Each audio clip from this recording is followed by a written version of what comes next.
વડોદરા શહેરના તરસાલી વિસ્તારમાં આવેલ આઇડલ ક્લાસીસના શિક્ષકે ક્લાસમાં આવતી કિશોરીને શારીરિક અડપલા કરતા પોલીસ દ્વારા શિક્ષકની ધરપકડ કરવામાં આવી છે। વડોદરા શહેરના તરસાલી વિસ્તારમાંથી એક ચકચારી કિસ્સો આવ્યો છે, જેમાં આઇડલ ક્લાસીસના શિક્ષક નીતિન ચૌહાણે ક્લાસમાં આવતી 11 વર્ષીય કિશોરી સાથે શારીરિક અડપલા કર્યા હતા। જે ઘટના બાબતે કિશોરીના પરિવારે પોલીસ ફરિયાદ કરતા પોલીસે શિક્ષક નીતિન ચૌહાણની ધરપકડ કરી છે।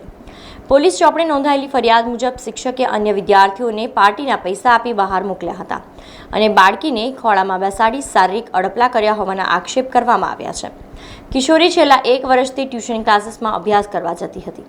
પોલીસે શિક્ષક નીતિન ચૌહાણની ધરપકડ કરી તેના કોર્ટમાંથી રિમાન્ડ મેળવવાની તજવીજ હાથ ધરી છે। તો બીજી તરફ પોલીસ તપાસમાં શિક્ષક નીતિન ચૌહાણ એક ખાનગી શાળામાં નોકરી કરવા સાથે આઇડલ ક્લાસીસમાં નોકરી કરતો હતો, તેમજ ક્લાસીસના અમુક સીસીટીવી બંધ હોય ચાલુ સીસીટીવીની મદદથી પોલીસે તપાસ હાથ ધરી છે। ફરિયાદી આપણી પાસે 17 તારીખે આવેલા। એમની રજૂઆત એવી હતી કે એમની દીકરી જે સુસેન તરસાલી રોડ ઉપર આઇડિયલ ક્લાસીસ આવેલા છે, એ આઇડિયલ ક્લાસીસમાં અભ્યાસ કરે છે, ટ્યુશન ક્લાસમાં જાય છે।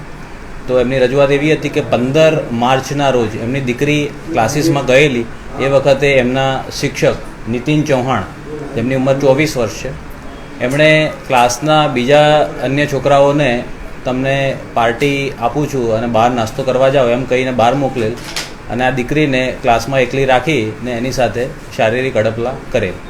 આ પ્રકારની રજૂઆત મકરપુરા પોલીસ સ્ટેશનને મળતા તાત્કાલિક આરોપીને રાઉન્ડ અપ કરીને ત્યારબાદ એને એરેસ્ટ કરવામાં આવેલ છે।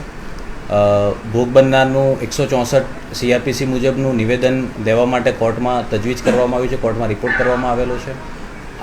ભોગ બનનારનું મેડિકલ થઈ ગયેલ છે, આરોપી એરેસ્ટ છે, જગ્યાનું પંચનામું થઈ ગયેલ છે અને જગ્યા ઉપરથી કોઈ સીસીટીવી ફૂટેજ મેળવવા માટે તજવીજ ચાલુ છે। છેલ્લા 1 વર્ષથી આ જે આરોપી છે એ ત્યાં ભણાવે છે, આ દીકરી ત્યાં ભણવા જાય છે। આ બાળકીની ઉંમર 11 વર્ષની છે અને હાલ તપાસ ચાલુ છે। હા, અમુક સીસીટીવી બંધ છે, જે બીજા ચાલુ સીસીટીવી છે એ મેળવવાની તજવીજ ચાલુ છે। સમાચારોના સતત અપડેટ માટે TNN ન્યૂઝને YouTube પર સબસ્ક્રાઇબ કરી બેલ આઇકોન પ્રેસ કરો અને અમારી સાથે જોડાયેલા રહો Facebook, Instagram અને Twitter ઉપર।